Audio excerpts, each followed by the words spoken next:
Defensor del Pueblo, ¿cuáles son las cicatrices que ha dejado una crisis que para algunos ha pasado, pero que parece que según su informe no? La crisis ha dejado fundamentalmente una lacra, que es la desigualdad.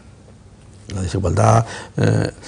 Este país venía haciendo un esfuerzo que creo que lo hizo razonablemente bien hasta el año 2008, 2009, de converger con las sociedades europeas.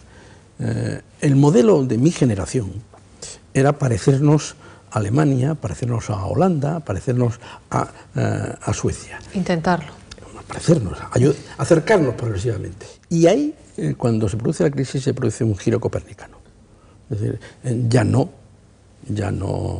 convergemos, ya divergemos. Nosotros, en esa época de convergencia, el ascensor subía, y en esta época de divergencia el ascensor baja. Hay colectivos que cayeron en la fosa de la crisis y a esos colectivos les va a costar mucho salir de esta situación. Pero en el discurso oficial lo que escuchamos no es precisamente lo que dice el informe del Defensor del Pueblo, es que la crisis ha pasado, las grandes cifras lo dicen, y esa desigualdad prácticamente ha pasado a un segundo plano, aunque es la gran cicatriz que nos tiene abiertos por la mitad. Hay una cosa... Hay dos hechos que yo creo que son evidentes. Primero, que hay una situación mejor que la que había en el año 2011, 2012, 2008, 2009, de los momentos duros de la crisis. Esa es una situación que se tiene que, o yo al menos creo que se tiene que aceptar. Y luego hay otra situación, es que esa mejora no ha llegado a todos y como consecuencia de no haber llegado a todos, bueno, pues... hay más desigualdad en el seno de la sociedad española. Bueno, pues hay problemas en la educación, hay problemas en la sanidad, hay problemas en la vivienda, que casi siempre se nos olvida los problemas en la vivienda, y eso hace que la gente tenga en este momento una actitud, adopte una actitud de enfado, de malestar, y que ese enfado y ese malestar lo exterioriza inclusive en los años de bonanza. En este momento les hemos dicho que ya se ha producido la recuperación y que ya estamos en un periodo de bonanza y los ciudadanos se suben encima de la mesa. Dicen, ¿y a mí cuándo? ¿Y mi pretensión en qué medida? Entonces esto es muy difícil para los gobiernos, ¿eh? Es el momento más difícil. Hay recursos y hay que volver a asignarlos y hay que elegir aquel tipo de colectivos a los cuales tú pretendes sacar del fondo de la crisis. Y eso, bueno, eso es lo que yo le voy a decir al Congreso de los Diputados. Elijan ustedes bien, ¿eh? No es habitual un informe de esta institución del Defensor del Pueblo en un tono tan crítico, pero tan real a la vez. ¿Cómo se hace ese informe? Mucha gente no sabe si viene de las quejas de la propia sociedad, si es que el olfato de la institución permite saberlo. ¿Cómo se hace? Bueno, pues primero, nosotros hemos tenido 25.000 quejas. ¿25.000? ¿En qué periodo? En el año. ¿Al año? En el año 7, en el 17. ¿Qué tipo de quejas?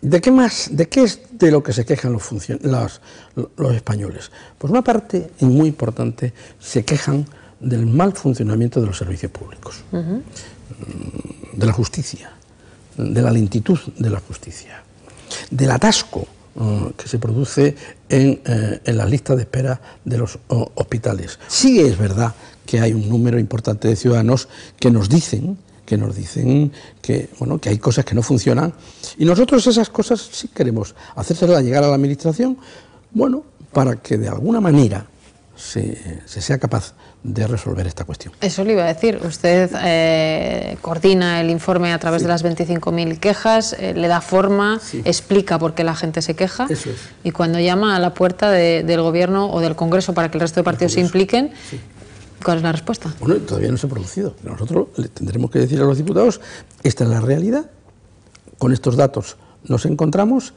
es el momento de arreglar el tejado, ya ha salido el sol, entonces hay que arreglar el tejado y, bueno, procuren ustedes arreglar el tejado evitando la cronificación de estas situaciones y, de alguna forma, tratando de girar a algunas de las políticas que yo no digo que haya que cambiar todas las políticas, porque no me corresponde a mí decir que hay que cambiar todas las políticas, pero sí creo que esta es una buena oportunidad para poner énfasis en la intensificación de las políticas sociales y que los ciudadanos españoles vayan viendo que esas diferencias que se han acentuado a lo largo de estos años de nuevo vuelven a reducirse.